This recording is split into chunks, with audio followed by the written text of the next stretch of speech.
Hey guys, Alex and Natalia here doing a review of our summer 2025 European road trip. We're going to talk about everything we did in chronological order on each day and also give any tips and tell you about our favourite things, favourite roller coasters, favourite parks, least favourite parks, favourite food, least favourite food, favourite cities that we went to, etc. So we're going to start off by talking about our planning of the trip and how it all came about. So this trip basically came about from me having a car accident back in April where my last car got written off, and it was quite an unreliable vehicle. It was an Audi A3 that was over 10 years old, and we'd always thought let's go back to Europe in it, but we knew that we could never do it in that car because of how unreliable it was. It used to break down like every 3 months. Yeah. And we thought that we could maybe do something bigger than what we did last time, because we did actually originally take it to Holland and Belgium through the Le Shuttle. 3 years ago. 3 years ago we did that, and we had experience using Le Shuttle, so we got a bit of confidence with how it works and had an idea of how we'd do it. So when I'd had that car written off, I needed a courtesy car in the meantime, and because I'd broken my finger, I couldn't really use my left hand to change gears. So I'd asked for an automatic vehicle, and it was supposed to have been a like-for-like replacement, but instead ended up getting this really nice 2024 plate Nissan Qashqai SUV. And we absolutely loved it, didn't we? We fell in love with it straight away. From when we started driving it. So we actually wanted to buy one that was a little bit cheaper afterwards for our next vehicle. So we managed to do that, and we've got this 2023 plate Qashqai now that's also automatic. And I said we could take it on a road trip. So what better time than now when we know we actually have a reliable vehicle? Yeah, it had not done many miles. We bought it about 37,000 miles, was it? Something like that? 40, I think.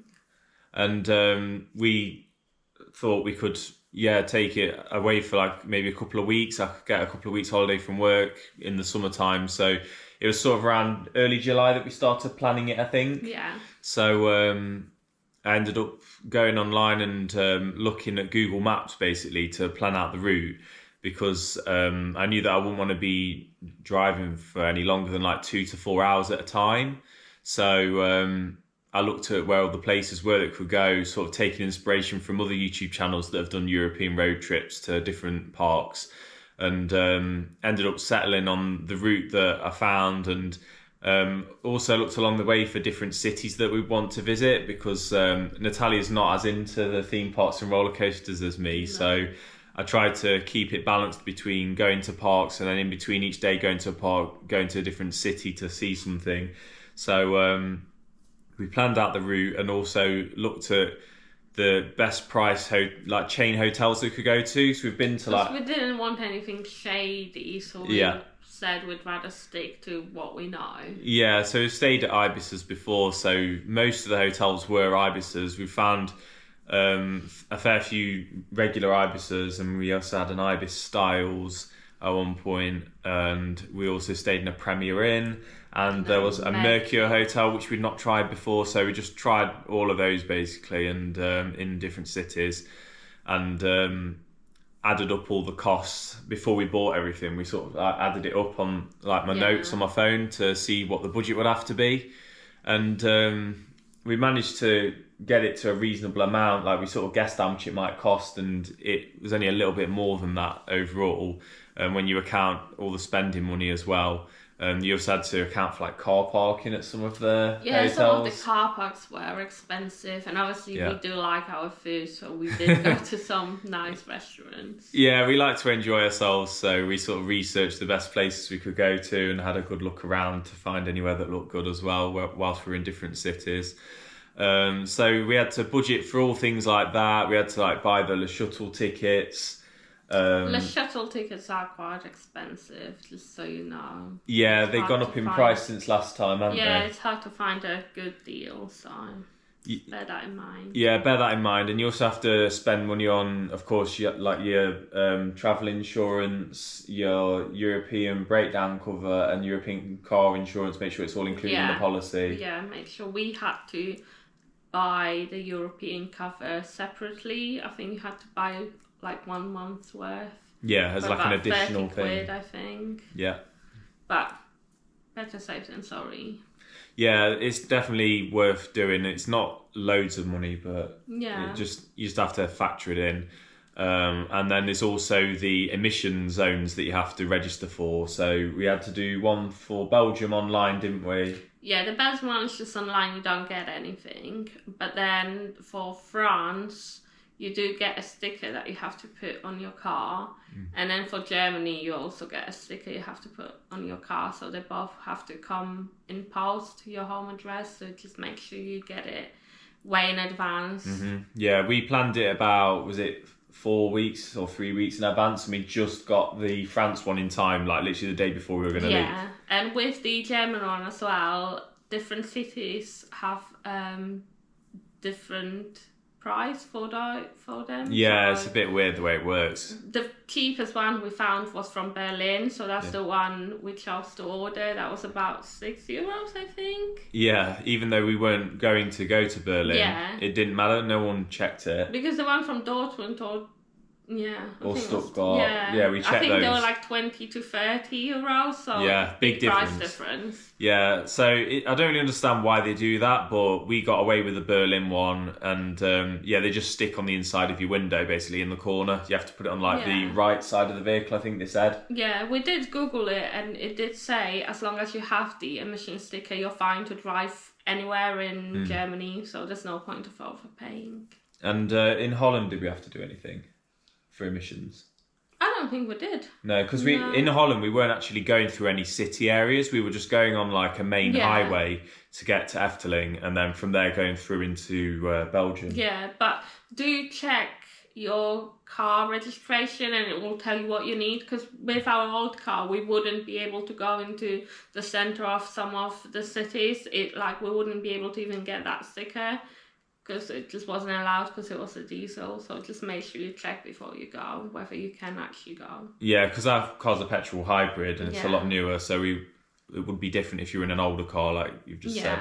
And also different cities have different rules, so check whichever cities you plan to go to, check if they've got like an emission zone, low emission zone. So we had to do that, and you also have to have like a UK sticker, isn't it now, on the car? So we were looking it up, trying to figure out the rules, because we didn't want to put one of those oval ones that you see on a lot of other cars on the bodywork, because we've seen someone trying to get rid of it and it leaves such a mark, and it was a brand new car, pristine, so we didn't want to do that. So in the end, we ended up getting like a rectangular one that can just go on the side of your number plate, on the front and back. The circular one as well, just in case we got pulled by the police. We weren't sure whether we were going to get pulled by the police, so we kept it in the boot. And, same with the stickers for the lights. We didn't put them on because our car has some function now. It has adaptive beams on the car, so it can direct them away from the other side of the traffic. Like it detects where the light is coming from, coming ahead from you, like facing you.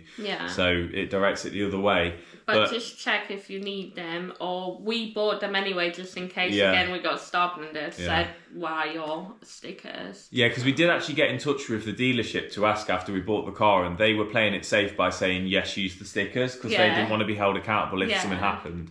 But then we've rang up the Nissan parts department or something like that, and they said that they would book it in to get the headlights reconfigured, which we thought didn't make sense because we're going to have to drive down there in the UK anyway, so they'll be facing the wrong way. And then when we come back to the UK, they'll be facing the wrong way. We just didn't bother. We didn't want to bother with that. We were fine. No one flashed us or anything. We didn't have any trouble, didn't get pulled over or anything, so that was great that we don't have to had any problems with that. So now we've gone through the sort of considerations and the planning part of it, let's talk about what we did on each day. So as you'll see, that we've done a travel vlog for when we first left the house and started the trip. So you can see how we drove down from our house here in Northampton down to Folkestone. We ended up following the sat-nav, which we didn't realise at the time was set to avoiding tolls. So we'd paid for Dartford Crossing, hadn't we? I paid for it just before we left. Yeah, we paid for it, but then we realised that it was taking us the other way round the M25, so it was taking us like the west side past Heathrow, wasn't it? You were not using your phone again for maps. So we ended up getting diverted a load of times. I think it was saying that the M25 was short at certain points, even though we saw cars on it. I don't know. It literally took us like 4.5 hours to get down when it's supposed to take like 3 hours max. Yeah, so instead of it being 2.5, it added like an extra 2 hours on. We were going around all these different towns and villages around the M25, past like Heathrow Terminal 5. And yeah, that was a long journey, and we didn't stop at all during the journey. So we arrived in Folkestone, what was it, about an hour before the time we booked? Yeah. And we're absolutely dying for the toilet, and we're starving, weren't we? So we ended up going to Burger King as well and having something there. And then the queues were huge as well because it was like holiday season, so it was like July instead of it being like I think it was June like last it was time. the Friday when the kids broke up for holidays. Most of the kids. So yeah, I think we mentioned that at the start of the video. Yeah. And there was also the women's Euros or something going on, I think, wasn't there, in Europe somewhere? So there was cars going down for that. We saw like a car with loads of flags and stickers on it. It was just really big queues, and we got pulled over this time as well to be checked by the security team using like a stick to check the steering wheel and the sides of the door handles and stuff like that. And we had to wait there for about 5 or 10 minutes, and then we had to go through to the actual passport control. So we ended up getting onto the train literally like 1 minute before it was supposed to leave. So we had to like wait on the train, and I think we left about half an hour after the time that we were supposed to. So yeah, we ended up on the other side in France at about 11 p.m. European time. Yeah. And we followed the sat nav. It was only like 10 minutes to the first hotel we booked, so we strategically booked it so that we could just go to sleep after a long drive and going through the Eurotunnel. We didn't want to have to drive for a long time in France going further away. In the dark as well. In the dark. So we, just went 10 minutes into Calais and had an Ibis booked there. And as you see on the video, there was no aircon in the rooms, and it was like 27 degrees, I think, that day. It was very warm, so we were really hot trying to sleep in that room, and it was very sort of basic room, wasn't it? It was basic, but it wasn't as bad as the hotel last time when we went to Europe. We stopped at Dunkirk, and it was an Ibis budget, and it was disgusting. Yeah, it's on like a main route. It's called like the Grand Synth Ibis budget. So just to warn you, if you see that hotel, do not book it because it's not nice. We had some relatives who ended up booking it as well. They tried having breakfast there, and they said it was really dirty there and not nice at all. I think they overcharged them as well. Instead of one night, they overcharged them for 2 nights by mistake or something. So it's not great. So we stuck with nothing lower than a regular Ibis this time. Yes. The staff there were pleasant, and it was fine. We left about 9 o'clock the next morning, and we drove down to Le Touquet, which was about an hour from there. And as you'll see on the video, we checked out the seaside there. It was a very nice resort there, quite a fancy little market and hotel there, a nice little cafe we had breakfast at. And then we moved on 2 hours from there to Rouen, where we explored the city there. Yeah. And you'll see the sights of that. And we tried to get some food there that evening, didn't we? But they shut all the restaurants between, I think it's like mid-afternoon and 7 p.m. Luckily, we found like one that was like a pub that was doing food, and had a pretty good steak and chips there. And then after that, we drove 2 hours from there into the Ibis Styles we stayed at just outside of Paris. Yes. So that was quite a busy day, but we had a good bit of sightseeing that day, didn't we? It wasn't too hectic though, yeah. It was nice. And we tried some local food, didn't we? We tried some macarons in Rouen. And and we had a really nice fancy breakfast in La Touquet. Yeah. So that was a nice day, and we managed to see the cathedral in Rouen as well, didn't we? And the cross as well, where someone got buried. Yeah, and we also experienced our first really tight underground car park, which luckily we have the 360-degree camera. Yeah. So we managed to just slowly manoeuvre it around some corners with the walls being really close to either side. So yeah, that wasn't the best, but there was quite a few of those.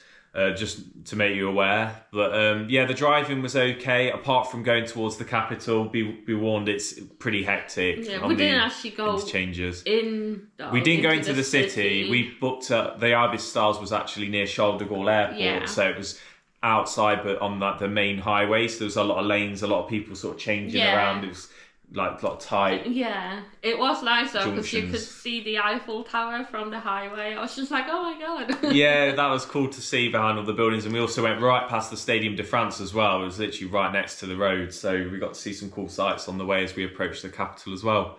I think that was the best Ibis we stayed at as well on this trip, the Styles one in Paris. Yeah, it was. It was a lot nicer. Quite a quirky design. It was like our room was facing inside. There was like a bar below through our window in the middle of it, like a square, like in the middle, and then you had rooms on the outside as well, and it was in sort of like a pyramid shape almost. But it's like on the edge of a quiet business park. Yeah. Which was nice, and we had like breakfast included. Yeah, which was good. We didn't have to spend any money on breakfast, so it was nice. Yeah. And it was right next to a train station. Yeah, right next to the metro station as well, or whatever it's called. It's like the M train, I think. And I think it was like £60 a night with the breakfast included, maybe even less. So that was a really good deal, that was. Yeah. So on the Sunday, we got up from the Ibis Stars and had breakfast there and drove 40 minutes towards La Mer de Sable, which is a park that I just found out about a few weeks before we went on the trip because I'd seen a vlog from another YouTube channel there and realised it was right near Paris.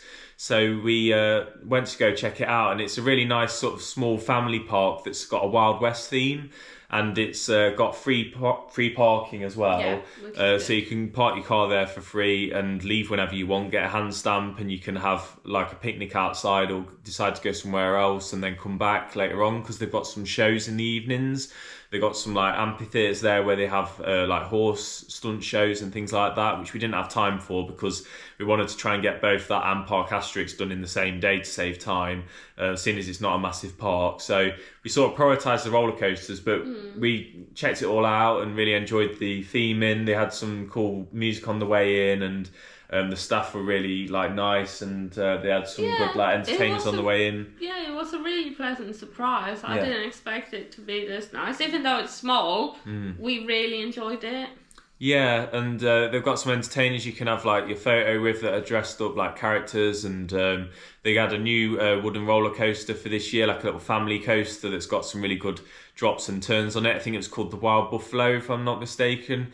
They also had like a little Vekoma family coaster at the top of the hill. They had a log flume which had a massive drop on it, which you got the log flume was quite crazy. wet on. Same with to say it's a family park, that was one of the biggest log flume drops I've ever seen. Yeah, it was quite crazy, yeah. And they had the rapids as well that was quite intense because it did bash quite violently against the sides of the trough. They also had like I think it was a Mack Rides Wild Mouse there in the China themed area, and some good like Asian theming around there. They had a little roller coaster called Bandidos, which we didn't manage to get on. No, it was closed. It was closed. There was a little chair swing that we enjoyed there as well. That was good. So yeah, it was a quick visit. I think we had a couple of hours there, didn't we? Like maybe 2 or so hours. Did we get there for like 10 and then leave by midday or something? I think maybe we left 12:30. Yeah. Yeah, and then we drove from there. I think it was 20 minutes from there to Park Asterix.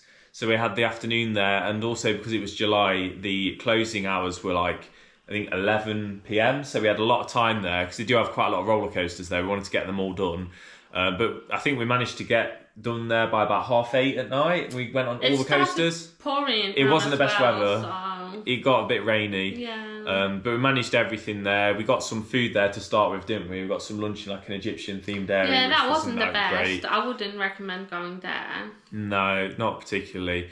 But it was something to keep us going anyway. So from there, I ended up going straight to Tutatis, the new roller coaster from 2 years ago, and that was, I'd say, probably my favourite coaster of the trip. It's absolutely amazing, those airtime hills and the little stall at the top of the top part, going back down again to the spike and then over it again for a third time, and the rest of the layout. I thought that was absolutely amazing.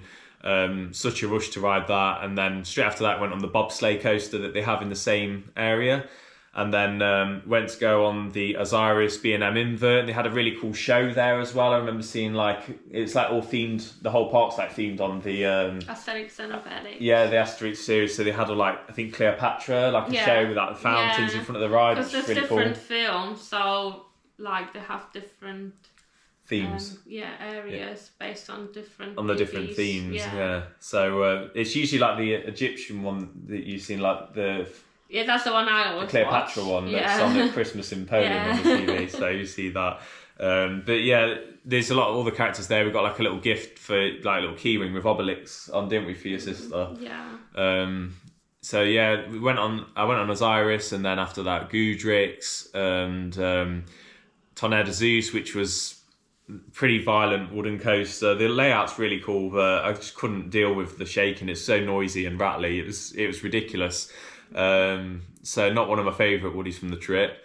But yeah, all of the main coasters were done, and then I met back up with you and did the family coasters. So there was the Pegasus Express, the sort of Greek themed coaster that went backwards. Yeah. And we also went on this little sort of like bobsleigh coaster called La Vol de Care, which was like probably one of the worst coasters that we did in the trip. Yeah. It wasn't comfortable at all. We had to sit behind me, with the metal bar digging into my front.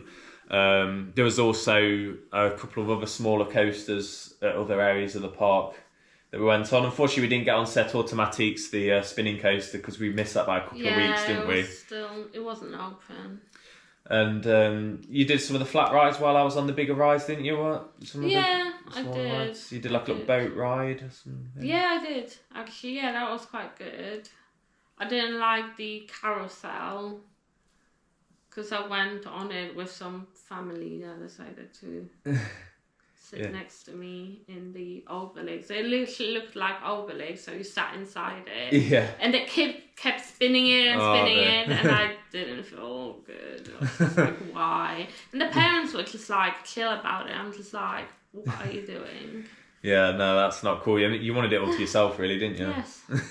And you went to a show as well while I was on the rides. There was like one where people were diving into water. Yeah, that was really good. The shows are really good. It's a shame we missed some of them. But yeah, if you have time or you're there for like 2 days, definitely go to all the shows because they're quite... Yeah, the one in the circus was good as well, I think. Even though we couldn't understand it, was all in French, wasn't it? But it was still entertaining. Yeah. Had all the characters on it, sort of battling on the ring in the middle. No, it's a It was really a good day, good wasn't it? park, yeah. One of the best in the trip, definitely. Shame about the weather. Like, I think the weather ruined it a bit for us because we couldn't experience everything. But yeah, it was still really good. There's a lot more to do there as well. They've got some water rides that we didn't manage to get on, so definitely go back if we get the chance and definitely see more things.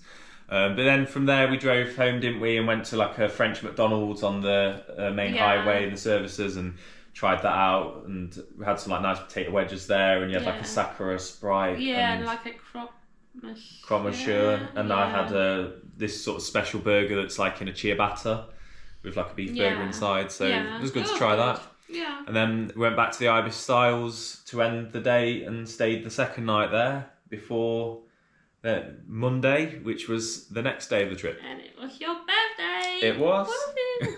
So yeah, Monday was my birthday, so we got up as usual and had our breakfast in the hotel, and then we got up pretty early, didn't we? We set an alarm so we didn't miss too much stuff, because we got like the Muséum du Louvre booked like for a certain time, because it's so busy in there. You have to make sure you book it in advance. Yeah, because last time we didn't do it.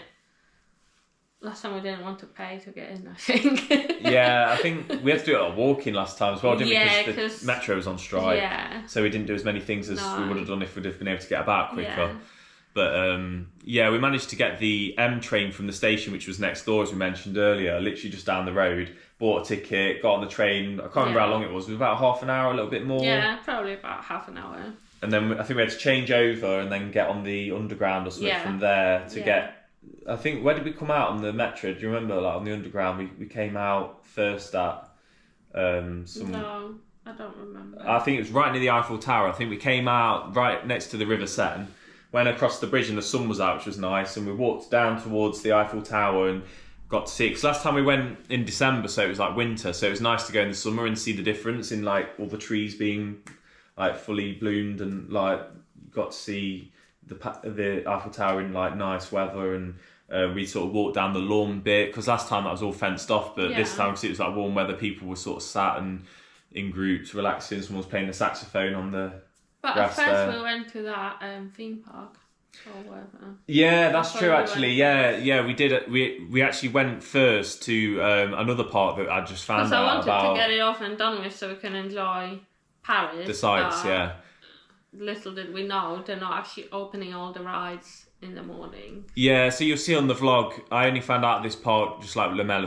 de Sabre a few weeks before. So it was like a little sort of garden park. It's called Jardin d'Acclimatation or something like that. Like for back in the 1800s, they opened it where they brought over exotic species of birds to acclimatise to the European climate, and we saw there was a little bird sanctuary Yeah, there, that wasn't was there? cute, yeah. And we had like a little ride, some chair swings. There was like a cool little roller coaster at the start. I think it was like a sort of rocket theme or jet fighters that or was something. good. Really smooth ride. That was Yeah. nice. Then there was a little spinning wild mouse, which was cute. It was only about 23 feet tall, I think it was, and quite a small layout, going around some little gardens.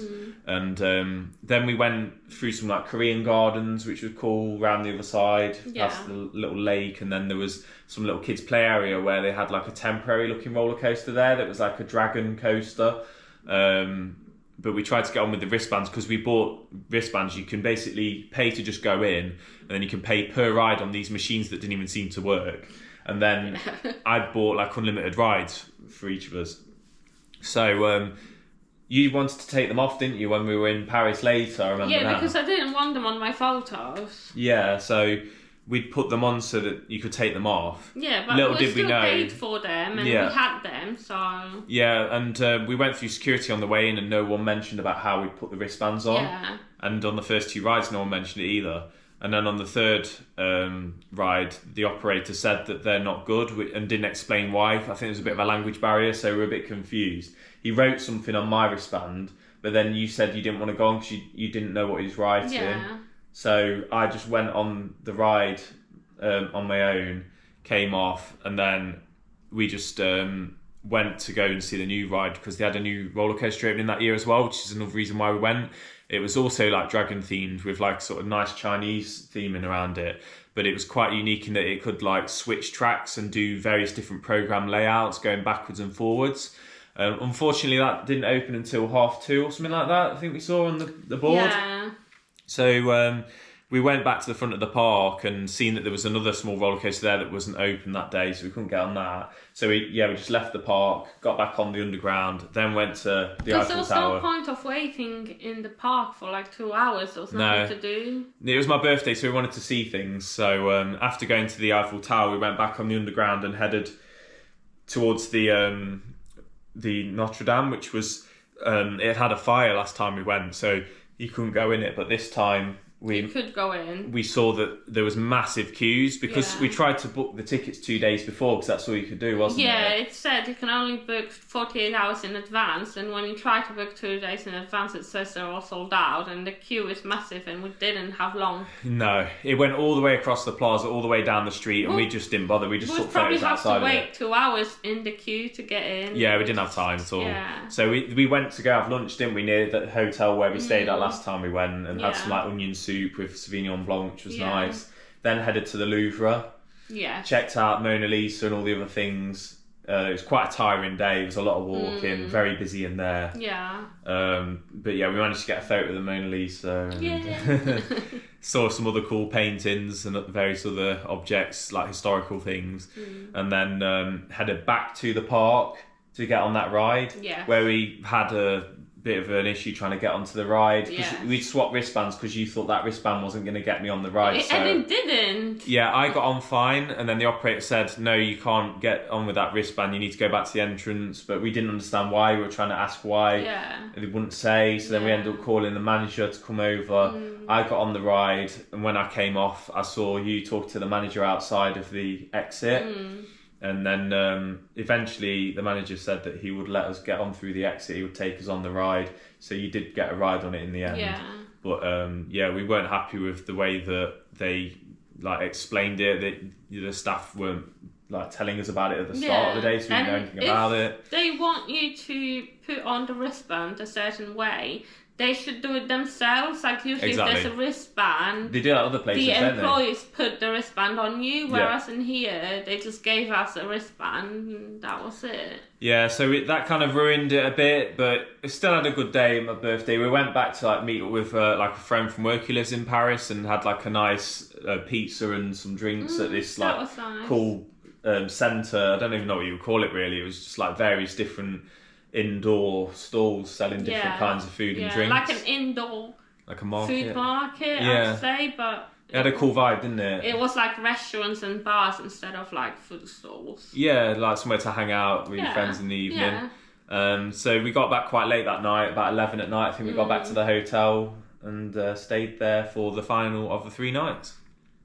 Okay, so on to Tuesday. So we got up on the final morning of our stay at the Ibis Styles and had our breakfast and then checked out and put everything in the car and headed east out of Paris towards Nigloland. So we had like a 3-hour drive and it was a really nice morning, really nice day, wasn't it? Really clear blue skies. Drive as well. Yeah, really enjoyed that drive.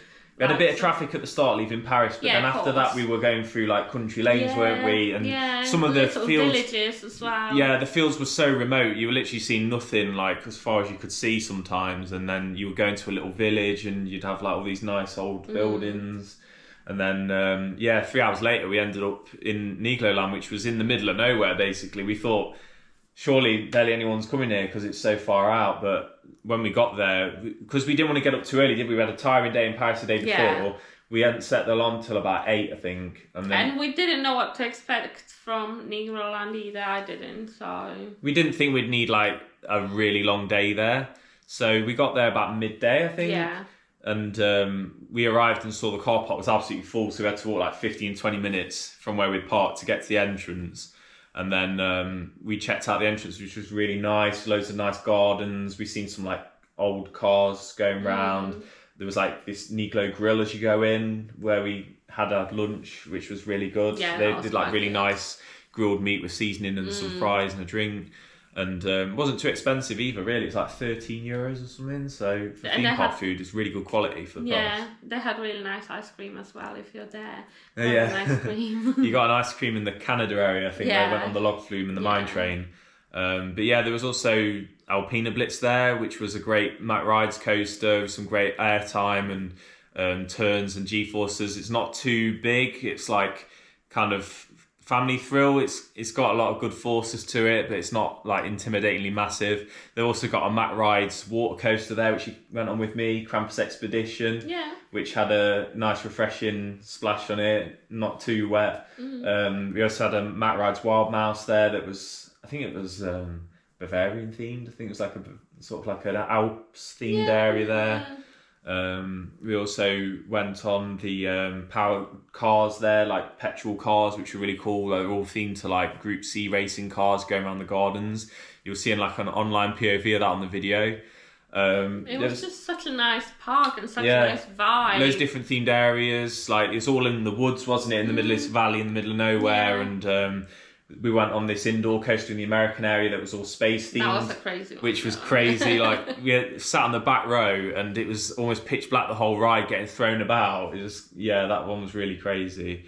I don't know if there was any more. We went on like a little kids coaster in like the little Bugs Life themed area. Yeah. And there was also a little monorail that was suspended where you're like in a butterfly and they're playing like relaxing music. You can go around. They're playing some story as well. Yeah, I think it's been told in French, isn't it? So we didn't understand, but... Yeah, so we missed out on a few things. If we'd have had longer, we would have probably done the big wheel and maybe the chair swings and the little boats, like with the little shelters on that you go around. I would definitely want to go back there, though. It's such a cute with a kid, park. I think it would be great to go back with a kid.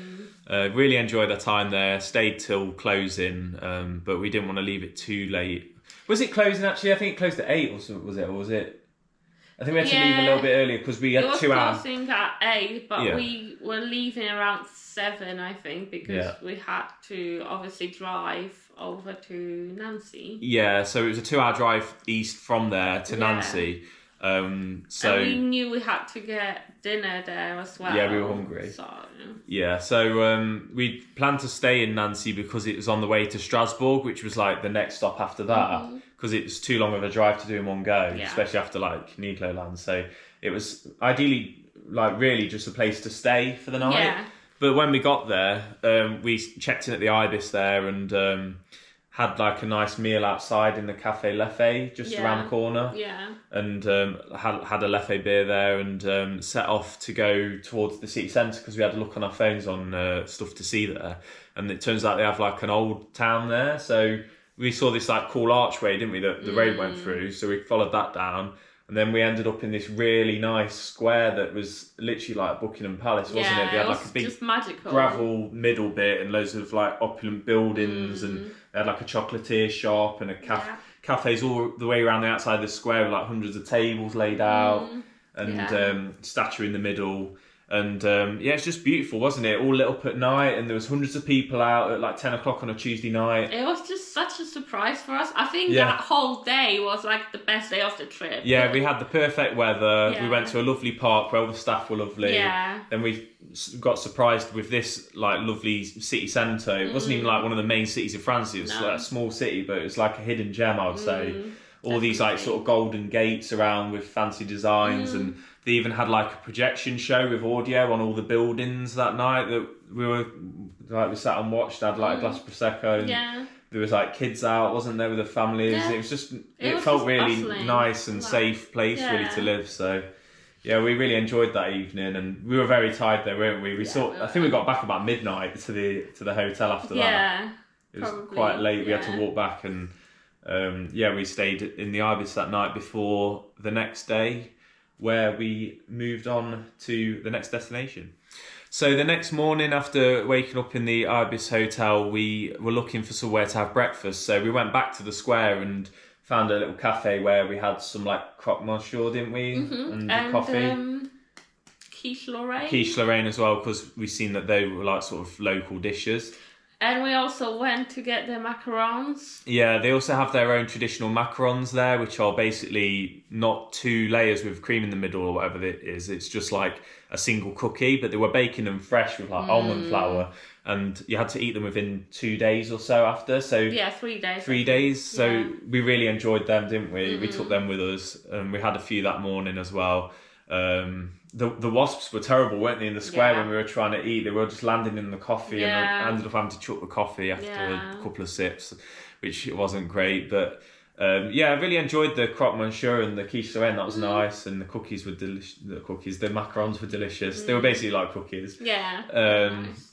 But yeah, we moved on from there to Strasbourg, so it was like 2-hour drive from there to Strasbourg. We also had another underground car park there, which was ridiculously tight, just under the Ibis Hotel that we stayed at. We were just on the outskirts of the old town. There's like a river in between separating it, and you go over a bridge and then you go into the old town. And we spent the afternoon and evening there, and the weather was nice that day as well for Strasbourg. Yeah, it was really nice. It's like a cross between Germany and France, because obviously it used to belong to Germany, now it's back to France. So yeah, it was sort of like the end of the first part of the trip. So we were coming to the end of France and approaching Germany, and you could see like some of the street names were in German, some of the buildings. You can see a video of it actually on your channel on Aneta Travel UK if you want to check it out.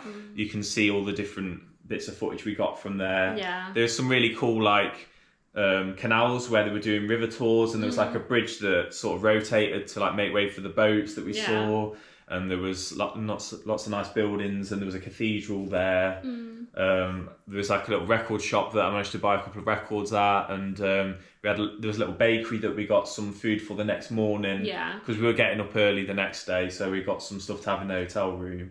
And we went somewhere for dinner, but we were trying to find somewhere that did beef bourguignon, but we couldn't find it because it turns out that they only do that in winter in France. So they have like a winter menu and a summer menu. The best dish. What are you doing, France? We've gone all that way to have it because we enjoyed it so much in Paris last time, and we ended up having to have this like summer meat stew instead, which you left all of because you didn't like it. It was disgusting. It was totally different to beef bourguignon. It was like watery, wasn't it? Usually I'm not even a fussy eater, but that was disgusting. I was just like, I'm not touching it. Yeah, it had like a pig's trotter in it, which I didn't want to eat. That's disgusting. And then there was a bit of like beef and a bit of pork and a bit of chicken in there, I think, as well, and some like chopped potatoes in it. So I just tried to eat as much as I could, but it cost a lot of money and we ended up wasting a lot, unfortunately. So after that, we had to go to McDonald's for you to have some chicken nuggets to make sure you were satisfied. Yeah.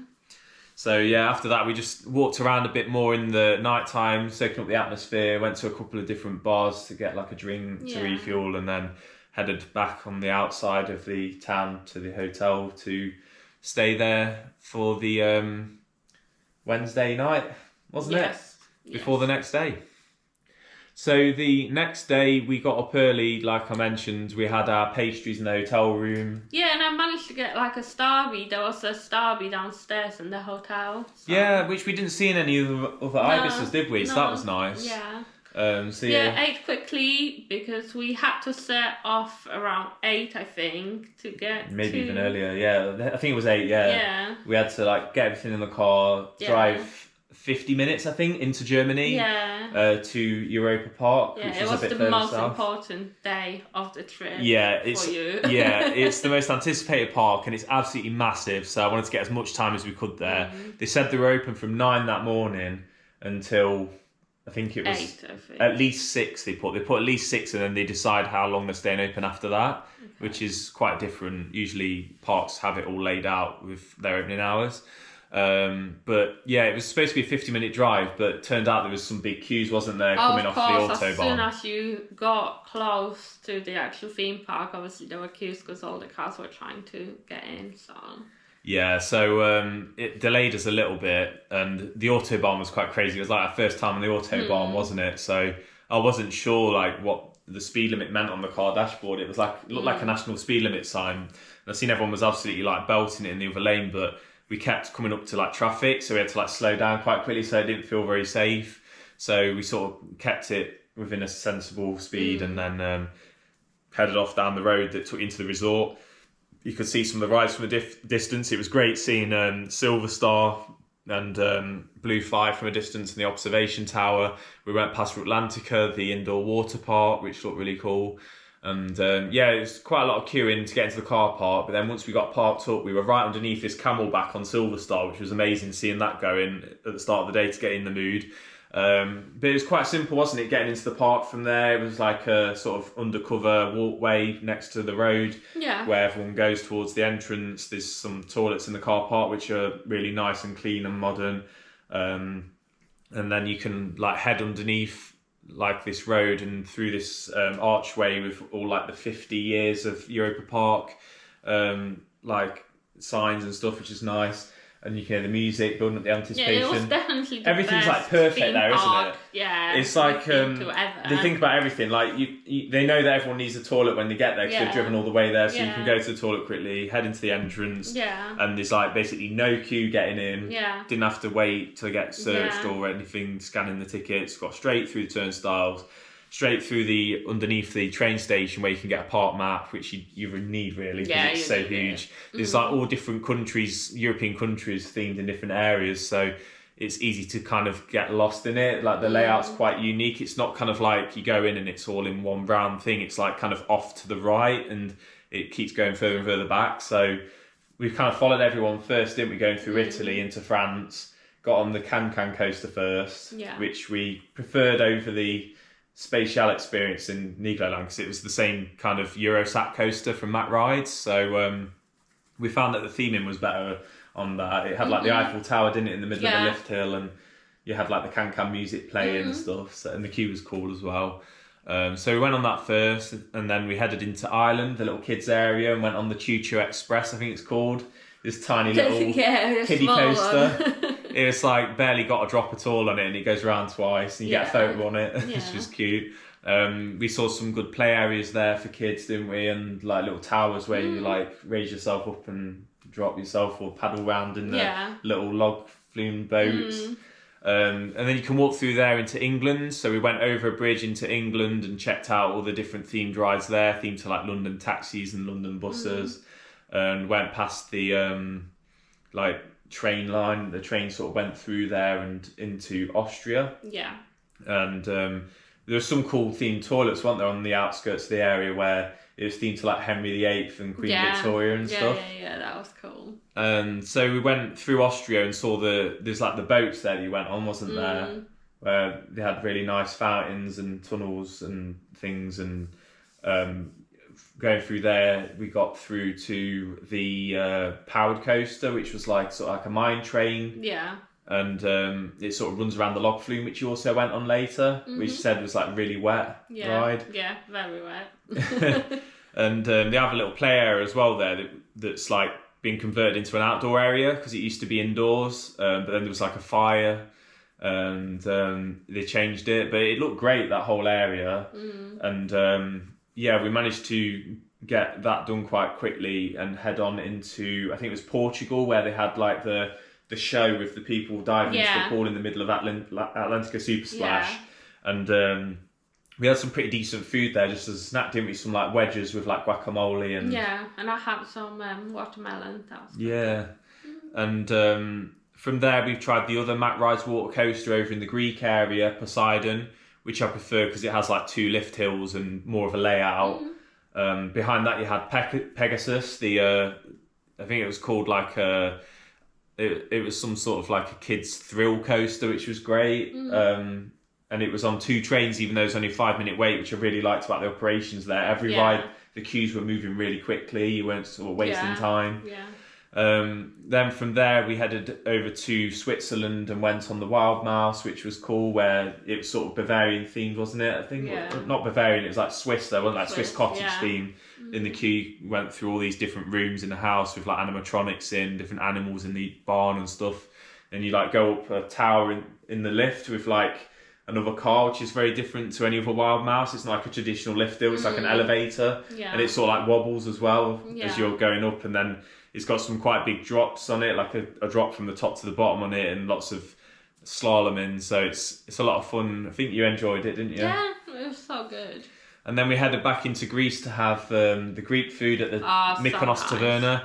We had these Aphrodite meals, which were absolutely massive, didn't we? We could have probably shared one. Yeah, probably. It's enough fries for 2 people, and you get like falafel, you get like meat, salad, tzatziki, you get lamb kofta, you get like chicken, gyros with like pork and chicken, I think. You get everything. It was amazing how much you got, and you get a drink with it as well, like a soft drink with it, don't you?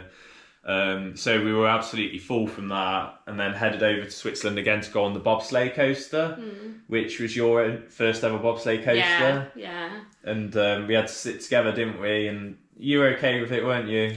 I was, because you were with me, but I wouldn't go on it by myself. From there we went to Arthur, didn't we? Which was your favourite ride from the park.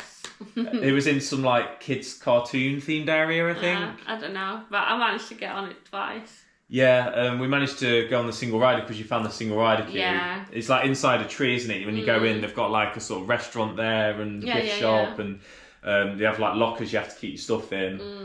Because it's like a suspended ride that kind of spins. You can't take bags with you, so you keep them in the lockers, and the whole station's like on a conveyor belt that's really efficient. So we got in really quickly, didn't we? Yeah, we did. I think the first time, how long did we wait? 5-10 minutes? 10 minutes, yeah. Yeah, whereas the second time round, I think I waited 2 minutes, like literally no at the queue. end of the day, yeah. There was queue on the main queue, but the single rider one, literally no one there. There's lots of groups, but not enough people really taking advantage of the single rider, so that worked to our advantage. Yeah. But yeah, the theming was great, wasn't it? Showing you all the different show scenes and all the audio and the vibration of the seats and things. Yeah.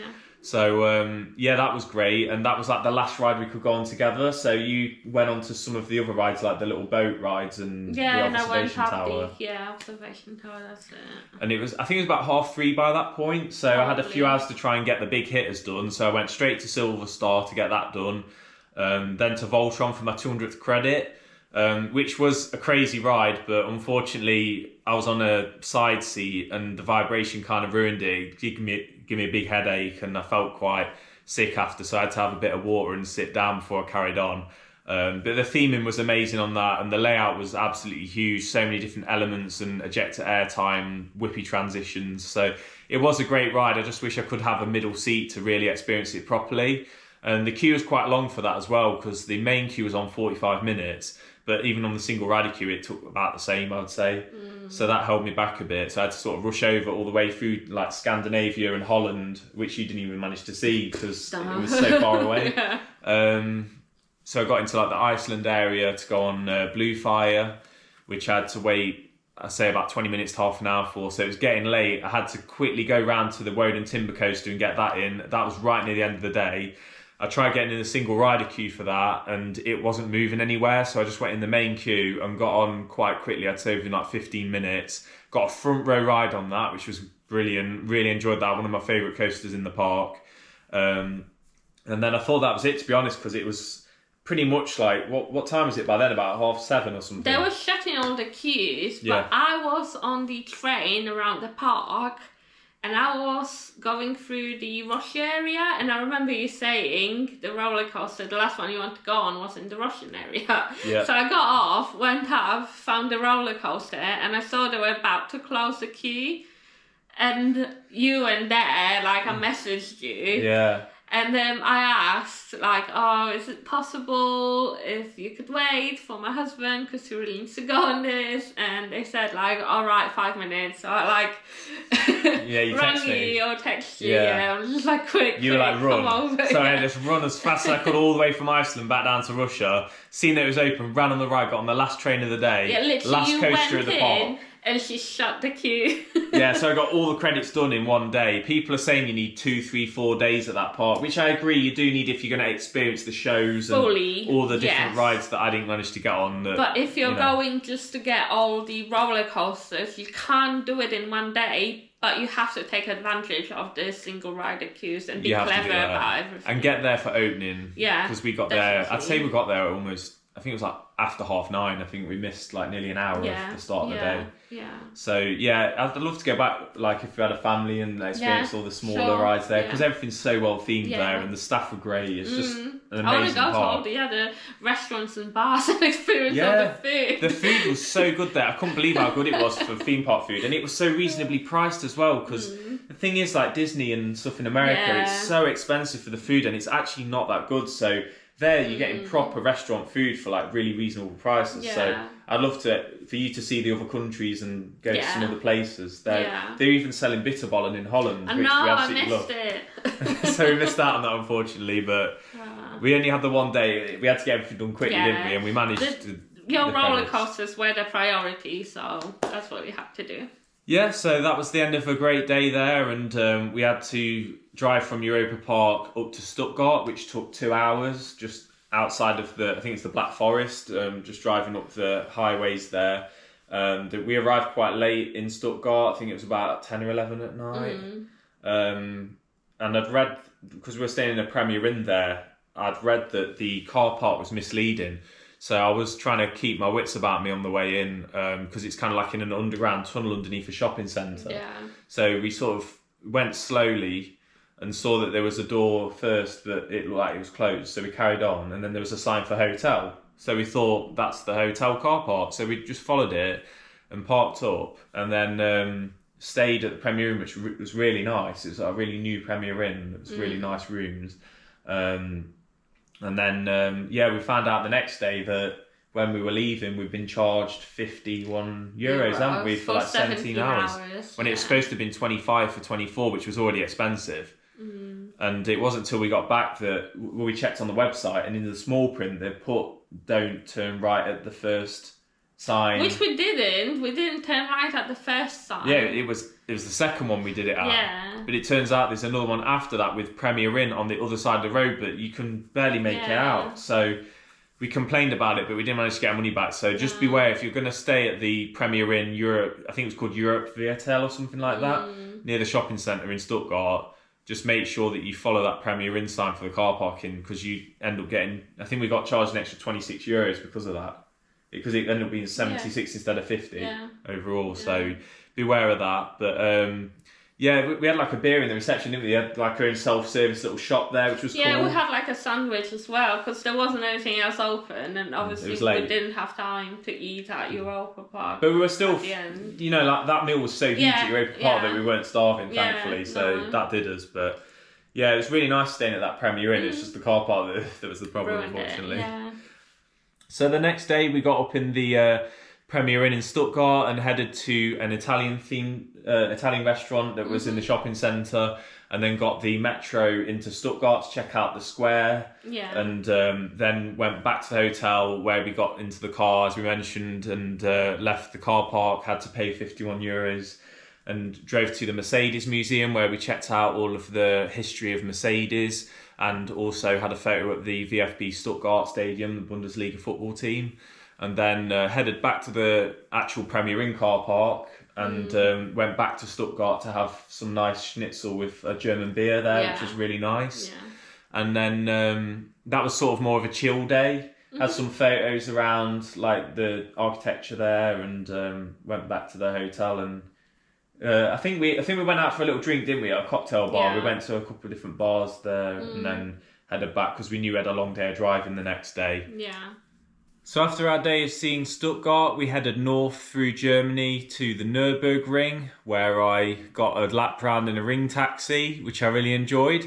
And then we headed through some windy mountainous roads to this old castle called Burg Eltz, which we'd seen one of your friends had visited, so we added that to the itinerary because it was near the Nürburgring. 2 days earlier she was there, so I quickly messaged her where she is because it looked really nice. Yeah, so that was a last minute addition, which we really enjoyed. Had like a tour around there. It did throw it down while we were there. The weather was quite changeable, but really enjoyed seeing that. And then headed north towards past Cologne, past Dusseldorf, towards Dortmund, which I'd originally planned to stay at because I'd planned to go to Movie Park Germany, but it turned out that we didn't actually have enough time to visit that park. But I thought we could stay in Dortmund anyway, seeing as it's near Dusseldorf.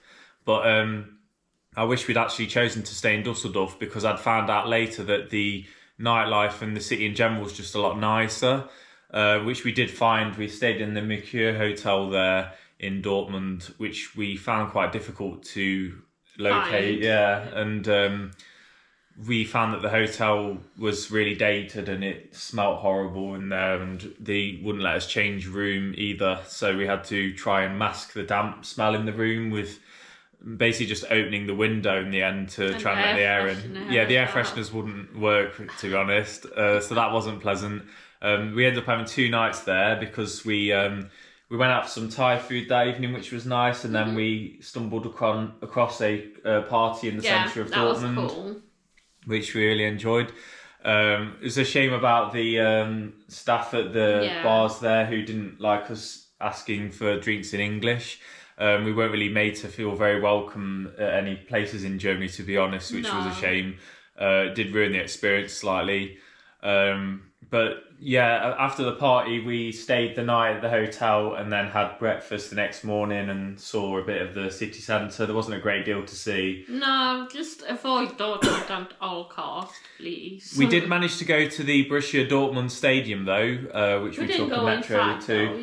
Yeah, we didn't have a tour. We didn't have time for that, but we had a photo outside of it, and we saw that there was like a women's team game or young. No, it was under 17s. Under 17s were playing, so there was people coming in to see them play, and we headed from there back to the centre of Dortmund, where we got a train to Dusseldorf. Yeah. And we had a look around there and experienced the Japan area, where we had like a K-barbecue out in the street, which was nice. And there's some nice gardens there from what I remember. And it was nice down by the river. They had a little wine festival going on where we sat outside and had a little glass of wine. There was like a DJ playing music on the street as well. And we tried some like old German beer as well, didn't we? Yeah, we did. And we didn't really like the tipping culture there, because you paid with a certain coin and they didn't want to give you the change back when you asked for it. No, like, I don't mind tipping, but I don't want to tip if people are rude. Like, usually you tip for the service and for the experience they've provided for you. That was excellent, but if they're just going to be rude and they expect you to tip, I'm sorry, but no. We actually found that in France, people are a lot more polite to tourists and foreigners, and they appreciated you being there. Whereas when we went into one of the bars to have a drink, we tried to ask how it works, because we've seen these tables where people are sitting down and there's no like bar where you can just go up and ask for a drink. Yeah. And the guy was being like sarcastic to me and making out that I should know exactly how it works when I've never been there before.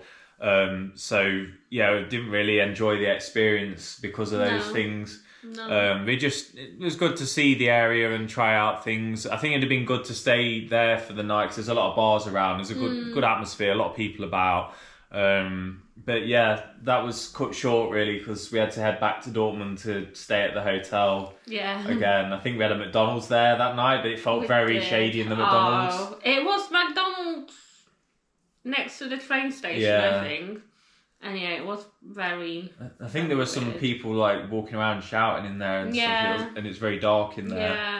Yeah, we just didn't feel safe. Like in France, everywhere we felt safe. I think France felt like a very beautiful country, whereas in Germany, that it wasn't that picturesque and it wasn't that relaxing. It's not really a place you wouldn't go on holiday there. So especially to Dortmund, it just wasn't nice at all to be in. So we were glad to leave there, weren't we? Yeah, like I used to really like Germany, but after that trip, I completely changed my mind about the people and the country. Like I don't want to go back.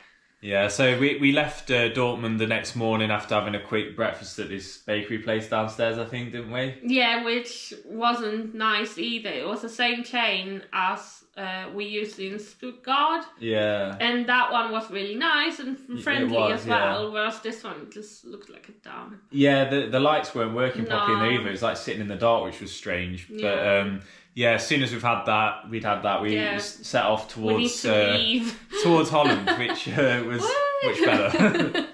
So the next day we left Dortmund and headed over to Efteling, which was in the southern region of the Netherlands. Sorry for saying Holland. I noticed there's some people in the comments of that vlog saying that it's not in Holland, it's in the Netherlands, because Holland is further north, a region of the Netherlands.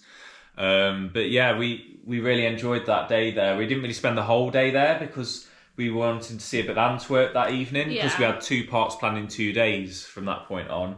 So we had a little like walk around and we really liked the entrance building, didn't we? And the new hotel looked great.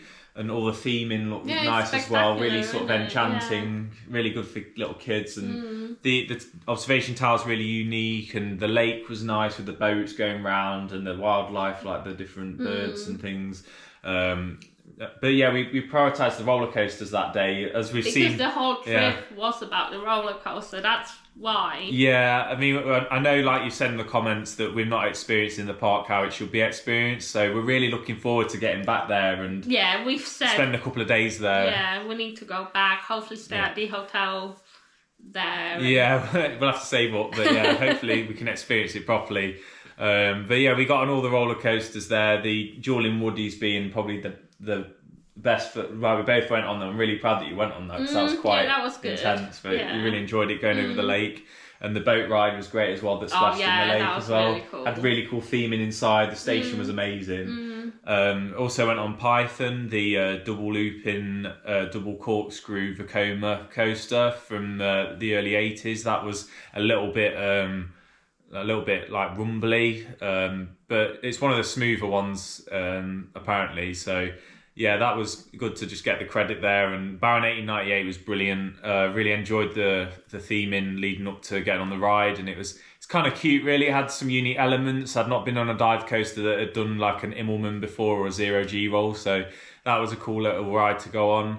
And the other ride as well that we went on was Maxim Mori, where it was dueling. That was cool. That was cool. Oktoberfest theme. And they have single rider queue as well. Yeah. So that was good. But we went into another roller coaster inside, like a dog. Yeah, went indoors to one of the roller coasters and enjoyed that as well a bit more than the one at Nigloland, I'd say. It was kind of dark inside, but it wasn't as jolty. Oh yeah. It wasn't as extreme, I would say. Yeah, but in terms of food, I was just about to say, I wouldn't recommend going to the noodle place. No, don't go to the one near the observation tower because the noodles were tiny and they weren't. We were very really nice. Looking forward to noodles. It felt like nice noodles, but they were not good. No, we much preferred the indoor market kind of bazaar area that's near that indoor roller coaster. Had a nice sort of I don't even know if it might have been a sandwich or flatbread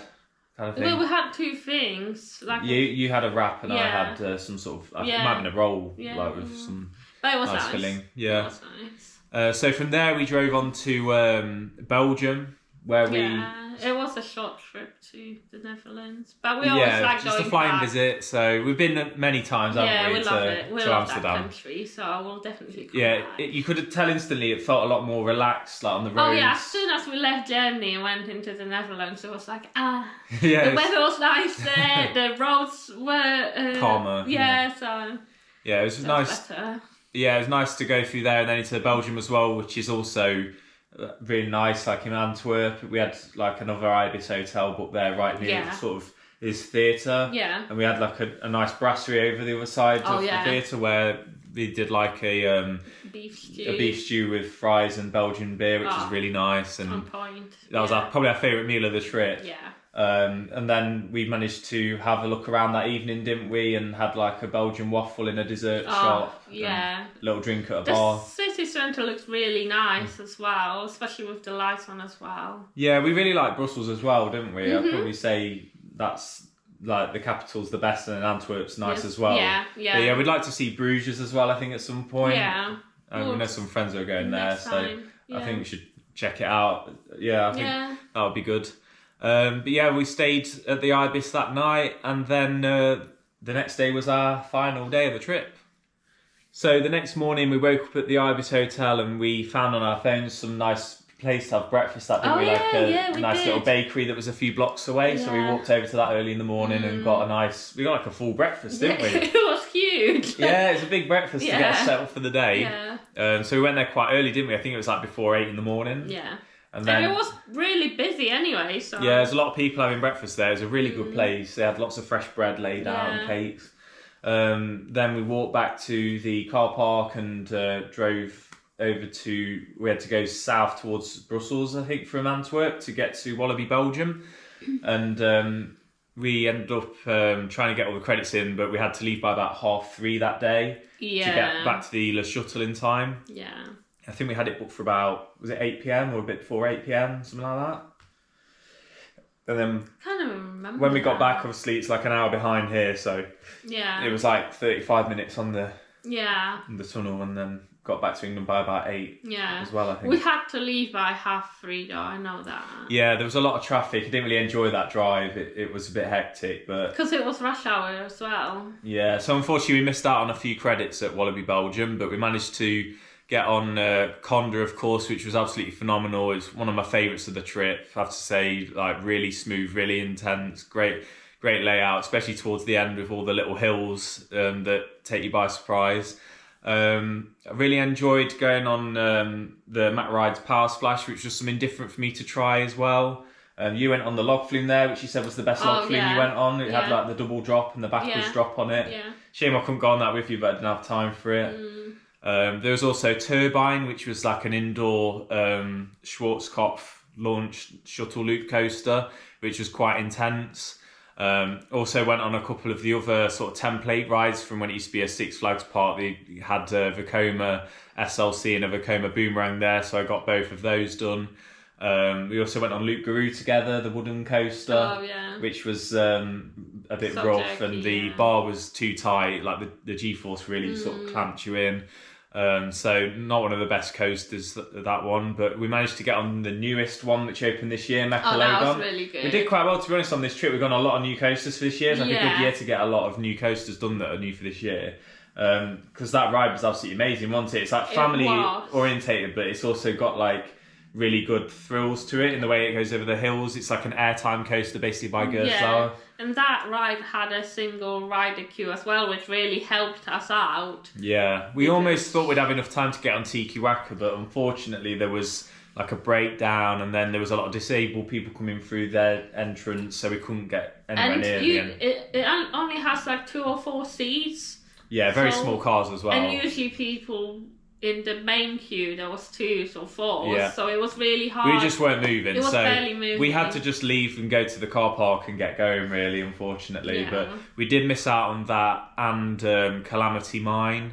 And there was a little kiddie coaster there as well, which we didn't manage to get. But overall, I think on the whole trip, there's only a handful of rides that we didn't manage to get on. So we did well with all the big hitters. Yeah. So I was pleased about that. I'd say that Wallaby Belgium's a little bit nicer than Wallaby Holland in terms of like service and stuff. I mean, when we went we had pizza there, and we ended up having to like barely queue compared to in Holland where it took like an hour. For starters, you can get water everywhere, not just one small shop. Yeah, as you should expect. So and I preferred it as well because there was more for me to do, more smaller rides. Yeah, Six Flags, not Six Flags, Wallaby Holland was like a lot more just teenager kind of focused. Yeah. Not much to do for like people who don't like big rides and they're not tiny little kids. So it's quite a big park as well. It felt like forever walking towards the back of the park. Yeah. But yeah, the theme in there is really good though, like for Mechalodon and stuff. Really like the theme in there. It's really good. And yeah, that was a great roller coaster. I enjoyed it. I would go back. Yeah, we'd like to go back just to redo the credits. We'd like to do the credits that we missed out on, unfortunately. But yeah, from there we had to drive up to all the way through Belgium back into France to then get the shuttle back and then drive up from there to Northampton. So we got back about 11 o'clock, quite late. Yeah, because also there was delays. On the way to Le Château, I already got a message saying, sorry, there's about an hour delay. So, you know. Yeah, so we had to leave about half an hour or an hour later, didn't we? We had to get an hour later, and then... Yeah, we didn't get back ridiculously late, but it was tiring, wasn't it, like the whole trip? So we crammed a lot in, but I think, it's a trip for a lifetime, really, to get all that done in one go. So we ticked off a lot of boxes and, just really enjoyed our time seeing all the different cities and cultures and riding all the different rides. Yeah. So, guys, that's the whole sort of day-by-day recount of what we did, yeah? So now we've just got a couple of quick-fire questions to answer about the trip. So in terms of how many credits we got done, I believe it was around sort of like 50 credits, something like that. We only missed out on a handful, like I just said. So really good additions to the list, some top quality rides there that we got in and top quality parks that we managed to visit all in the space of like 12 days. So yeah, that was great. The favourite roller coaster I've already mentioned, mine was Tutatis at Parc Asterix. And mine was Arthur. Yeah. But I also like the one in Wallaby Belgium, the new one. That was really good. Yeah, more intense. Yeah, you like the family rides at the end of the day. So it's great that we've got a bit of like a variation between what we like, so we can cover all the bases, I think. Yeah. In terms of the worst roller coaster, I think we both agree the one at Parc Asterix was really bad, that bobsleigh coaster. It was very uncomfortable. That was the worst one. But also the one in Wallaby Belgium, the wooden one. Loup-Garou was pretty poor, I wouldn't go back on it. Also, Tonnerre de Zeus, it's just too rattly. It's a shame because the layout's so good, but it was just ridiculous how noisy and rattly it is. It sort of takes away from the thrill of it. It's kind of too much. In terms of the best water ride, you said the log flume at Wallaby Belgium. Yeah. In terms of my favourite water ride, I'd probably say Poseidon at Europa Park because I really enjoyed the layout on that. It had like 2 different drops and really good theming as well. Biggest disappointment? For me, it was Dortmund, just overall Dortmund. Yeah, Dortmund was just not a nice place to visit. I think we'd have been better off just avoiding it completely. Yeah. Fair enough, we got to see the stadium for Borussia Dortmund who support, but... best park has to be Europa Park. I think you'll agree on that. We also like Nigloland though. We love Nigloland as well. It's just that Europa Park is much bigger, so there's loads more to do. Yeah, it's more well-rounded. But Nigloland for a sort of small family audience park, it's perfect. Yeah. The worst park out of the whole trip, probably Jardin d'Acclimatation in Paris. Because of the reasons we mentioned. Avoid. Top 20 coasters, there are a few on my list. There's one top 10 which is Tutatis, but we've also got, I put Conda just outside my top 10. There's a few others as well on here. If I have a look at my list somewhere on here, I can see if there's any others. So I've got Osiris in my top 20 as well, and also Voltron's at number 19. It'd probably be much higher if I got on a good seat, but the vibrations just kind of ruined it for me, unfortunately, on that one. But yeah, anyway, in terms of the favourite city, that has to be Nancy, doesn't it? Yeah, that one. for sure. That was a lovely surprise. That at the end of a really good day at Niglo Land. Mistakes and regrets, like we've said, going to Dortmund was a mistake, really. We regret doing that. Obviously the mistake with the car parking in Stuttgart, that costed us a lot of money. Yeah, so if you're going there, guys, just make sure you follow the instructions and look for the Premier Inn sign. Another one as well is not being able to get all the credits done at Wallaby, Belgium, but it was just the way things worked plan-wise, so we can do it another time just to get the rest of them. The biggest achievement, I'd say just the planning of the whole trip. Like, nothing major really went wrong. I think that's a pretty good achievement. To say that we managed it, no massive problems. We drove in our own car pretty well. I think for me it was going on some of the biggest roller coasters I've been on. Yeah, you've done really well going on the wooden ones, like Loop Guru and the dueling one at Efteling. They're quite thrilling, so yeah, it's really good to see you coming on them with me and enjoying it. In terms of biggest surprise, what did we say about this? I was actually going to say another disappointment was that stew, wasn't it, in Strasbourg? That was disappointing. We had to pay a lot for that. In terms of surprises, I'd say Nancy was a nice surprise. Niglo Land. Yeah, that was just a great day. I'd say that's our favourite day of the trip. Favourite, yes. Europa Park as well, but in terms of away from that. But we knew Europa Park was going to be good, you know what I mean? Whereas that was more of a surprise, yeah. In terms of the best meal, we've said in Antwerp, when we had the beef stew with fries and Belgian Whenever beer. you're in Belgium, just go for the beef stew and the beer as well, if you like beer. It's so good. You got to do it. The worst meal, we've already said, Strasbourg. Avoid. But yeah, in terms of like budgeting, I think we managed to do it.